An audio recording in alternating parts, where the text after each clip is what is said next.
توجہ کریں، جب پوری طرح ٹوٹ جائے نا، پھر توجہ کریں رب کی جانب۔ جب پوری کوشش کریں کام نہ ہو تو پھر بیٹھ جائیں اپنے مالک کی بارگاہ میں۔ مالک کے اسباب جمع کر لے ہیں تو اب مدد کریں۔ جب پوری طرح حضرت ابراہیم علیہ السلام کے پاس مہمان بڑے آیا کرتے تھے، مہمان نواز بھی بڑے تھے، بغیر مہمان کے کھانا ہی نہیں کھاتے تھے، بڑے مہمان نواز تھے، تو قحط پڑ گیا مصر میں، غلہ ہی نہیں ملتا تھا۔ حضرت ابراہیم کا ایک دوست تھا، آپ فلسطین میں تھے، وہ مصر میں تھا۔ آپ نے اس کے پاس اونٹ بھیجے، یہ 4-5 اونٹوں پر غلہ اناج رکھ کے مجھے روانہ کرتے تاکہ جو میرے پاس مہمان جمع ہیں انہیں کھانا دے سکوں۔ اونٹ روانہ ہو گئے۔ حضرت حکیم الامت مفتی یار خان نے لکھا، چلے گئے اونٹ، اب مہمان جمع ہیں، ان کو بھی خبر دے دی گئی، آپ فکر نہ کریں، غلہ مصر سے آنے ہی والا ہے، کھانا ملے گا۔ لیکن جب وہاں اونٹ گئے انہوں نے کہا، قحط چونکہ بہت زیادہ تھا، اناج ساری تو تقسیم کر چکے ہم، اب تو ہمارے پاس غلہ ہی نہیں ہے۔ وہ خالی آ گئے واپس۔ جب وہ خالی واپس آ رہے تھے نا، اونٹ تو جو آپ کے خدا خادم لے کر آئے تھے، ان کے دلوں میں یہ خیال آیا کہ ہم اگر خالی واپس جائیں گے تو وہ جو مہمان ہیں وہ دیکھیں گے تو وہ بڑی آس امید لگائے بیٹھے ہیں کہ ہمیں اناج دیں گے، تو وہ تو بیچارے مایوس ہو جائیں گے۔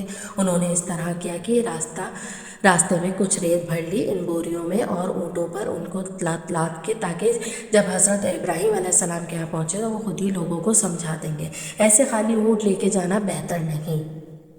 حضرت حکیم امت رحمۃ اللہ لکھتے ہیں کہ حضرت ابراہیم علیہ السلام آرام فرما رہے تھے، خدام نے جا کے اندر جہاں وہ سامان رکھا جاتا تھا وہاں ریت سے بھرے ہوئے بورے رکھ دیے۔ وہ چلے گئے۔ حضرت ابراہیم علیہ السلام کی زوجہ جناب ہاجرہ اٹھی، انہوں نے کہا، میں منہ کھولتی ہوں گندم پیستی ہوں، کھانا بنا کے دیتی ہوں۔ جب انہوں نے منہ کھولا نہ اس کا بوری کا تو توڑے گا اس بوریے کا، تو کہتی ہیں کہ اتنی بہترین گندم نکلی، سبحان اللہ، یہ میں نے زندگی میں کبھی نہیں دیکھی، سبحان اللہ، اتنی بہترین۔ حضور صلی اللہ علیہ وسلم کی محبت کا ایک تقاضا اور بھی ہے کہ ہمارا نہ اپنے نبی صلی اللہ علیہ وسلم سے ملنے کو بھی دل چاہے۔ میں آپ کو ایک بات عرض کروں، شاید میں سارا دن میں ہی وظیفے بتاتی ہوں، دکان نہیں چلتی تو وظیفہ بتا دیں، بچے ایک دوسرے سے لڑائی کرتے ہیں تو وظیفہ بتا دے، پڑھ لیتے ہیں، تو بزرگوں کی کتابیں پڑھ لیتے ہیں بیٹھ کے، بزرگ فرماتے ہیں لوگ آیا کرتے ہیں کہ کوئی درود و سلام بتائیں جس سے مدینے والے محبوب کا دیدار نصیب ہو جائے۔ تو اس طرح کا کوئی بھی محبوب، جس کا محبوب سے ملنے کو دل نہ چاہے، کوئی ایسا شخص ہی نہیں جس کی خواہش پیدا نہ ہو، جس کے اندر تڑپ ہی نہ ہو، ذوق ہی نہ ہو محبوب سے ملنے کا۔ آہستہ آہستہ وہ ہمارے سعودیہ خوشک ہو جائے، ان کے اندر جو ہے طلب ہے، خاص ذوق تھا اب پڑھنے کا قرآن مجید۔ حضرت سبحان بن ماجد رضی اللہ تعالیٰ عنہ کی بارگاہ میں حاضر ہوئے، حضور صلی اللہ علیہ وسلم کی بارگاہ میں، اور رو پڑے۔ حضور صلی اللہ علیہ وسلم نے فرمایا، کیوں روتے ہو؟ عرض کرنے لگے، یا رسول اللہ، جب دل نہیں لگتا تو میں زیارت کرنے آ جاتا ہوں۔ حضور صلی اللہ علیہ وسلم نے فرمایا، تو روتا کیوں ہے؟ عرض کیا، سونیا مجبوری ہے، آج تو دیدار کر لیتا ہوں۔ السلام علیکم دوستو، ایک بار حضرت جبرائیل علیہ السلام کے پاس آئے تو آپ صلی اللہ علیہ وسلم نے دیکھا کہ جبرائیل علیہ السلام کچھ پریشان ہیں۔ آپ صلی اللہ علیہ وسلم نے فرمایا، جبرائیل کیا معاملہ ہے؟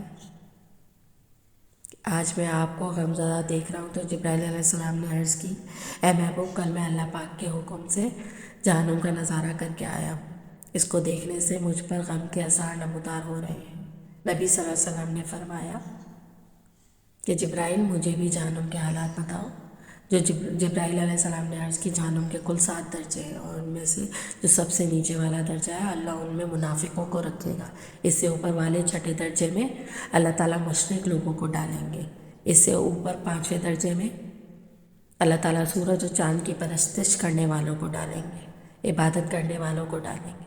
4تھے درجے میں اللہ پاک آتش پرست لوگوں کو ڈالیں گے، اور 3رے درجے میں اللہ پاک یہود کو ڈالیں گے۔ 2 درجے میں اللہ تعالیٰ عیسائیوں کو ڈالیں گے۔ یہ کہہ کر جبرائیل علیہ السلام خاموش ہو گئے۔ تو نبی کریم صلی اللہ علیہ وسلم نے پوچھا، جبرائیل آپ خاموش کیوں ہو گئے؟ مجھے بتاؤ کہ پہلے درجے میں کون ہوگا؟ جبرائیل علیہ السلام نے عرض کیا کہ اے اللہ کے رسول، پہلے درجے میں اللہ پاک آپ کی امت کے گناہگاروں کو ڈالیں گے۔ جب نبی صلی اللہ علیہ وسلم نے سنا کہ میری امت کو بھی جہنم میں ڈالا جائے گا، تو آپ بے حد غمگین ہو گئے، اور آپ صلی اللہ علیہ وسلم نے اللہ کے حضور دعائیں کرنا شروع کر دی۔ 3 دن ایسے گزرے کہ اللہ کے محبوب مسجد میں نماز پڑھنے کے لیے تشریف لاتے، نماز پڑھ کے حجرے میں تشریف لے جاتے، دروازہ بند کر کے اللہ کے حضور درود درد برد حیران کر کے دعائیں کرتے۔ صحابہ حیران تھے کہ نبی صلی اللہ علیہ وسلم پر کیسی کیفیت طاری ہو گئی، مسجد کے حجرے سے جاتے ہی نہیں ہے، گھر میں تشریف۔ جب تیسرا دن ہوا تو سیدنا ابو بکر صدیق رضی اللہ تعالیٰ عنہ سے رہا نہیں گیا، وہ دروازے پر آئے اور دستک دی اور سلام کیا، لیکن سلام کا جواب نہیں آیا۔ آپ روتے ہوئے سیدنا عمر رضی اللہ تعالیٰ عنہ کے پاس آئے اور فرمایا کہ میں نے سلام کیا لیکن سلام کا جواب نہیں پایا، لہٰذا آپ چاہیں ہو سکتا ہے کہ آپ کو سلام کا جواب مل جائے۔ آپ گئے تو آپ نے 3 مرتبہ سلام کیا لیکن سلام کا جواب ہی نہ آیا۔ حضرت عمر رضی اللہ تعالیٰ نے سلمان فارسی کو بھیجا لیکن پھر بھی سلام کا جواب نہیں آیا۔ حضرت سلمان فارسی نے واقعہ کیا تذکرہ حضرت علی رضی اللہ تعالیٰ سے فرمایا، انہوں نے سوچا کہ جب اتنے عظیم شخصیت کو سلام کا جواب نہیں ملا تو مجھے بھی خود نہیں جانا چاہیے، بلکہ مجھے ان کی نور نظر بیٹی حضرت فاطمہ رضی اللہ تعالیٰ عنہ انہیں اندر بھیجنا چاہیے، لہٰذا آپ نے حضرت فاطمہ رضی اللہ تعالیٰ عنہ کو سب احوال بتا دیا۔ آپ حجرے کے دروازے پر آئیں، ابا جان السلام علیکم۔ بیٹی کی آواز سن کے محبوب کے کائنات اٹھے، دروازہ کھولا اور سلام کا جواب دیا۔ ابا جان یہاں پر کیا کیفیت ہے کہ 3 دن سے آپ یہاں تشریف فرما ہیں؟ نبی صلی اللہ علیہ وسلم نے فرمایا، جبرائیل نے مجھے آگاہ کیا ہے کہ میری امت بھی جہنم میں جائے گی۔ فاطمہ بیٹی، مجھے اپنی امت کے گناہ گاروں کا غم کھائے جا رہا ہے اور میں اپنے مالک سے دعائیں کر رہا ہوں کہ اللہ ان کو معاف کر دے اور جہنم سے بری کر دے، اور یہ کہہ کر آپ بھی سجدے میں چلے گئے، یا اللہ میری امت، یا اللہ میری امت کے گناہ گاروں پر رحم کر دے، ان کو جہنم سے آزاد کر۔ اتنے میں حکم آ گیا کہ عربی، اے میرے محبوب غم نہ ہو، میں تم کو اتنا عطا کروں گا کہ آپ راضی ہو جائیں گے۔ آپ صلی اللہ علیہ وسلم خوشی سے کھل اٹھے اور فرما کے لوگوں نے مجھ سے وعدہ کر لیا ہے کہ روز قیامت مجھے میری امت کے معاملے میں خوب راضی کرے گا، اور میں اس وقت تک راضی نہیں ہوں گا جب تک میرا آخری امتی بھی جنت میں نہ چلا جائے۔ بولتے ہوئے آنکھوں سے آنسو آنے شروع ہو گئے، بند ہی نہیں ہو رہے بندے۔ ہمارے نبی صلی اللہ علیہ وسلم اتنے شفیع و غم محسوس کرنے والا ہے، اور بدلے میں ہم نے ان کو کیا دیا؟ آپ کا 1 سیکنڈ اس ویڈیو کو دوسروں تک پہنچائے۔ میرے آپ سے عاجزانہ گزارش ہے، لا حاصل و بے مقصد، لیکن آج آپ اپنے نبی صلی اللہ علیہ وسلم کہیں ہم سے مس نہ ہو جائے، ایک شیئر کر کے اپنا حصہ ضرور ڈال لیجیے گا، کیا پتہ کون گناہ گار پڑھ کے راہ راست پر آ جائے، دوسروں کو تھوڑی ہدایت مل جائے۔ کہنے کا مقصد یہ ہے کہ ایک نبی ہمارے لیے اتنا غمخوار ہوئے ہیں اور ہم یہاں بیٹھ کے اس کی امت کے اوپر اتنے مظالم ڈھائے جا رہے ہیں، ہمارے فلسطینی بھائیوں پر اتنا ظلم ڈھایا جا رہا ہے، لیکن ہم ڈر سے بس نہیں ہو رہے ہیں۔ آج ہمارے پاس اگر تلواریں ہوتی ہم نے تو بالکل سوچنا ہی ختم کر دیا، لیکن آج ہمارے پاس میزائل ہے، آج ہمارے پاس ایٹم بم ہے، لیکن پھر بھی ہم بے حس بنے ہوئے ہیں۔